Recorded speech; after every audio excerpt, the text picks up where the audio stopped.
भ्रष्टाचार उसमें सबसे बड़ा मुद्दा था।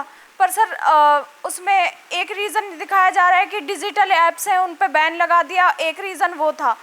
तो सर आपको क्या लगता है कि सिर्फ यही है? और कंट्रीज़ में भी करप्शन तो हो ही रहा है, पर और कंट्रीज़ में ये वायलेंस और ये सारी चीज़ें नहीं हो रही हैं कि जैसे वहाँ पूर्व राष्ट्रपति की वाइफ को जला दिया और ये सारी चीज़ें हो रही हैं।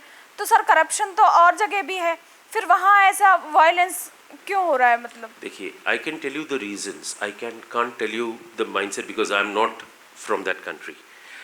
Two things, definitely. The social media part was something more, in a way, a factor which was used to push this. No doubt on that. The same way where in Bangladesh itself, the same thing happened when they went on strike for something which happened in a university.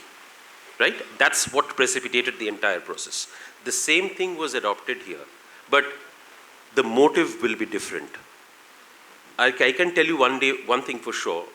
As far as Nepal is concerned, you will see a new government in place in a very amicable manner, whenever it happens, in March, in all probability. But in Bangladesh, they have announced elections. There is a very, very good chance of that getting pushed back.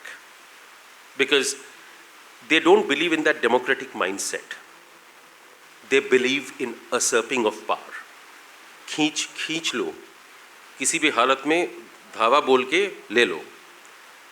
जो प्रक्रिया होता है वो प्रक्रिया को हम follow नहीं करते हैं, ये माइंडसेट से चलते हैं वो।